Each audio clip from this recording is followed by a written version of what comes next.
Welcome back to Two Rail Fans. We kind of have a fun video for you guys today. We've been working on our I'll call it the easy DC to DCC conversion project, converting some of our vintage locomotives to attachable DCC, we'll call it. So we're going to walk through that with you guys today. But if you haven't already hit that subscribe button, make sure you hit that subscribe button, leave us a comment. And if you're interested in supporting us beyond that, you can hit that join button and support our channel for just 99 cents a month. One of the things I'm sure many of you have noticed, if you have any vintage locomotives or rolling stock, is that the standard for a coupler height has changed over the years.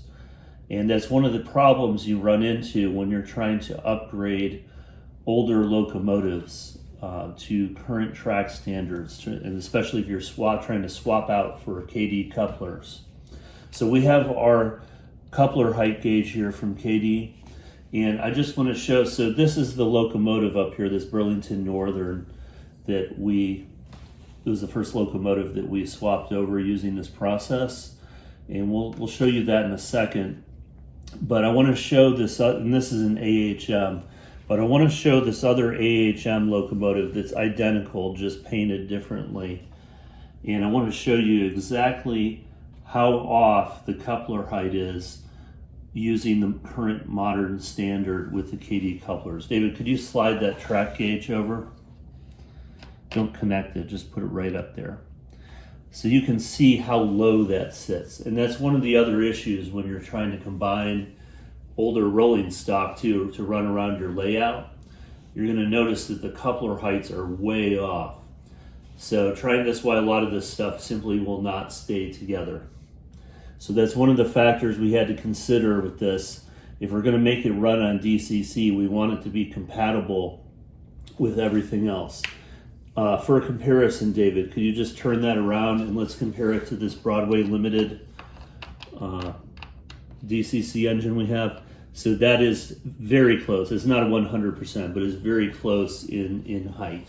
David, could you take the gauge and put it up here, and let's take a look at what we have for height on this. Don't connect it, stop right there. So it's not 100%, it's very close. And I'm going to use this locomotive to demonstrate what we had to do. So basically, this doesn't currently have a coupler in the back here. That's a dog shoe mark from years ago, by the way. So instead of having the coupler underneath, basically what I had to do is mount the coupler to the top here. And it's about as close as I'm going to be able to get that. I can't really cut this off because this is part of how this whole thing stays closed. So I may try and figure out a way to body mount it in the future, but we were pretty happy with the actual height that we came out with. It's close enough that things are not going to fall off. Could you also take this, David, and can you put it on the other side of the Burlington Northern? Not the end with the cords, right here, over there. Don't connect it. All right, so we also got that pretty close. The parts we used for this, by the way, we use the Kadee 232 draft gear boxes and lids, and then the 211 is the shims. I had hoped to be able to get 4 shims in here, but I can only get 2 because it was impacting the wheels, and as a matter of fact, I had to shave off this portion right here very carefully, these little rounded things that stick out on the side to get some clearance.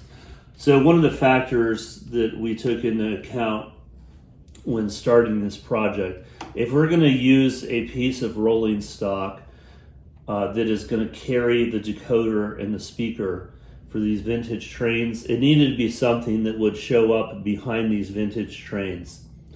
I have 3 of these from different eras. One was my sister's, one was mine, and one was gifted with a bunch of vintage train stuff that we got. So this was a pretty standard boxcar 30, 40 years ago. And you can find, if you go to a model train store that sells used rolling stock, you'll find a lot of them. So this will look good behind basically any of these older locomotives we want to upgrade. The other consideration was how can we bring this into basically up to modern standards. So the first thing we had to do is get rid of the plastic wheels. So we splurged and just changed out the entire trucks for Kadee spring-loaded metal wheel trucks.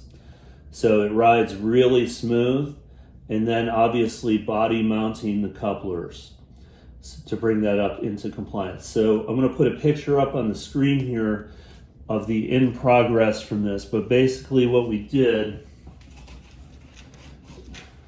you can see in the picture there how everything is.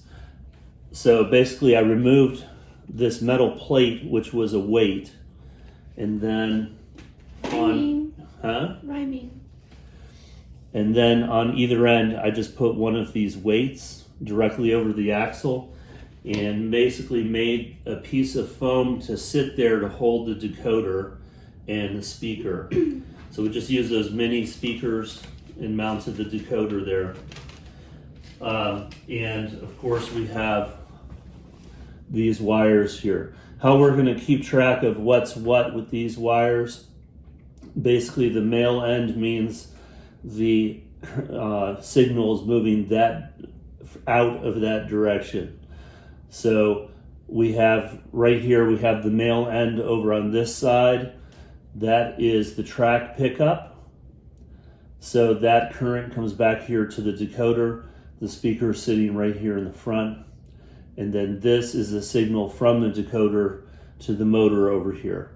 What we decided to do for the time being with the locomotives is leave the lighting hooked up as is, because obviously I would need more than 4 connections to do what I'm doing here. So in the old days of DC, the light was powered directly from the signal going into the track. So that meant if you were running slowly, you had a low light signal. The nice thing about DCC, and I'm going to put a picture up here on the screen of this, you'll see some kind of rays coming out, and that is simply because it's an LED. The nice thing about this, if the track power is on, the light's on 100%.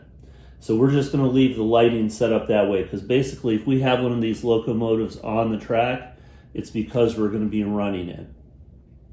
So the LED, it's amazing from a single LED how you get the headlights here, and you also get some cab light, and it actually disperses quite nicely.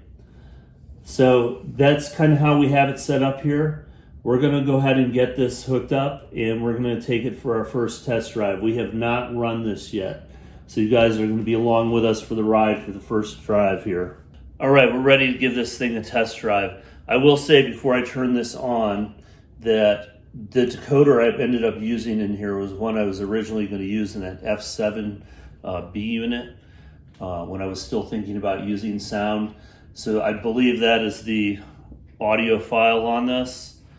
So please ignore the sounds on here. I'm going to reprogram this to sounds that would fit these diesels a little better. I did change, the incandescent bulb was burnt out, so I did end up changing that to an LED. All right, I'm going to go ahead and turn the track power on. You can see track power's off here right now. Track power on, light comes on. You can hear the startup noises.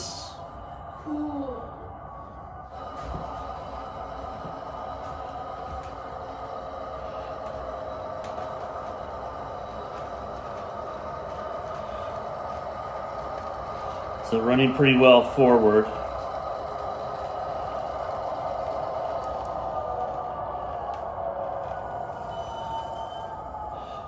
While I have it stopped here, I'm just going to back it up a tiny bit.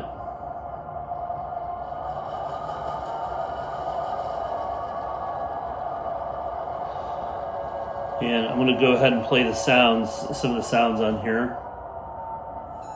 So bell. Obviously not the horn that goes with this locomotive, but we'll fix that reprogramming the decoder. So the sounds come out of the boxcar quite well. I'm going to back this up a little more.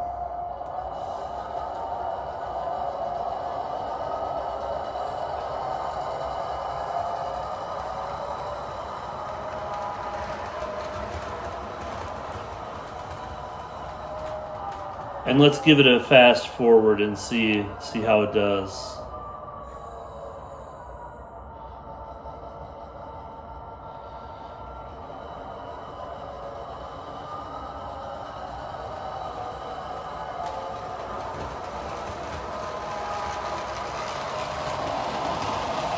Thank you guys for watching, and we will see you in the next one.